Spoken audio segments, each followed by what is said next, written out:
नमस्कार। आज हम एक कह सकते हैं काफी महत्वपूर्ण पत्र पर बात करने वाले हैं। ये पत्र पीएमओ यानी प्रधानमंत्री कार्यालय को भेजा गया है और मुद्दा है कॉस्ट एंड मैनेजमेंट अकाउंटेंट्स, जिन्हें हम सीएमए कहते हैं, उनको नए इनकम टैक्स बिल में अकाउंटेंट की परिभाषा से बाहर रखने का। जी।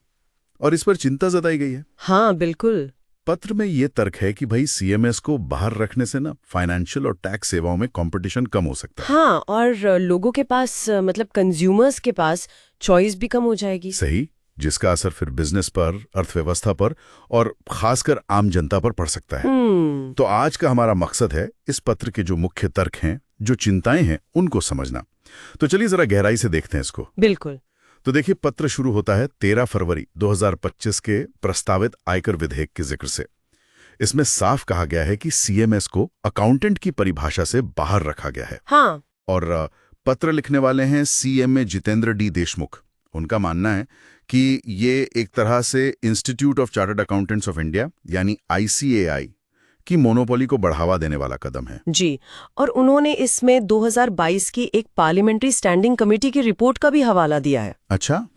उस रिपोर्ट में क्या था? उस समिति ने मतलब फाइनेंस पर जो संसदीय स्थायी समिति थी, उसने भी यही चिंता जताई थी आईसीआई की मोनोपोली पर। और उन्होंने तो एक Indian institute of accounting IIA बनाने का सुझाव तक दे दिया था। ओहो, आईआईए किस लिए? ताकि कंपटीशन बढ़े। मतलब एक और बॉडी हो तो प्रतिस्पर्धा होगी और सेवाओं की जो क्वालिटी है वो सुधरेगी। अच्छा। तो ये मामला पहले भी उठ चुका है, मतलब ये चिंता नई नहीं है। बिल्कुल नहीं। और पत्र में ना पब्लिक इंटरेस्ट के नजरिए से कई तर्क दिए गए हैं। जैसे कि देखिए, पहला तो है सीएमएस की कानूनी मान्यता।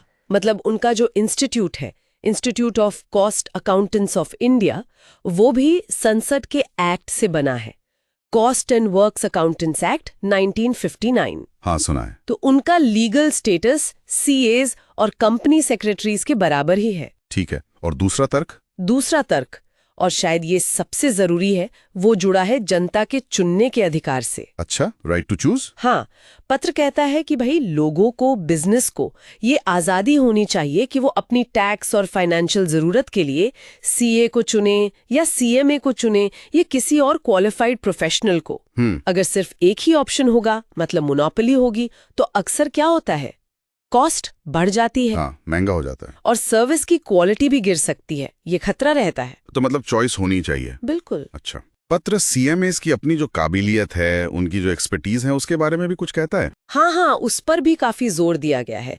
ये बताया गया है कि सीएमएस को taxation, accounting, financial management, cost control, इन सब में काफी डिटेल ट्रेनिंग मिलती है। अच्छा। वो cost optimisation, risk management, forensic auditing, taxation, इन सब में काफी कुशल होते हैं। और ये चीजें बिजनेस के लिए तो जरूरी हैं ही, सरकार के रेवेन्यू के लिए भी महत्वपूर्ण है। सही बात है।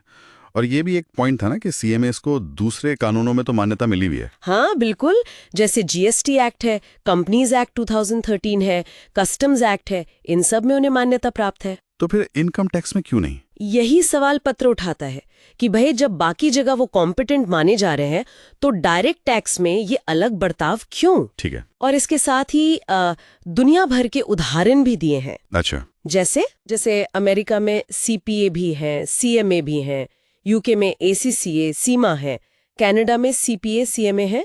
वहां टैक्स सेवाओं के लिए कई प्रोफेशनल बॉडीज को मान्यता मिली हुई है। तो पत्र कह रहा है कि भारत को भी ऐसा ही करना चाहिए। हाँ, कि भारत को भी इस दिशा में सोचना चाहिए।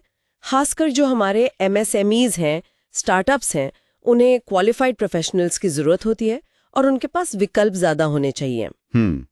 इसमें एक और बात थी, थोड़ी टेक्निकल सी, कि सीएमएज अकाउंटेंट बनना चाहते हैं, चार्टर्ड अकाउंटेंट नहीं। इसका क्या मतलब हुआ? हाँ, ये एक बारीक लेकिन अहम मुद्दा है। पत्र के मुताबिक अकाउंटेंट शब्द जो है वो किसी एक्ट से प्रोटेक्टेड नहीं है। अच्छा। मतलब उस पर किसी एक संस्था का कॉपीराइट नहीं है, कह सकते हैं। तो पॉलिसी मेकर्स चाहें तो इसका दायरा बढ़ा सकते हैं, इसमें और प्रोफेशनल्स को शामिल कर सकते हैं। और चार्टर्ड अकाउंटेंट शब्द? चार्टर्ड शब्द पर आईसीआई का अधिकार है उनके एक्ट के तहत। पत्र में यह भी लिखा है कि चार्टर्ड शब्द में थोड़ी वो कॉलोनियल मानसिकता की झलक दिखती है।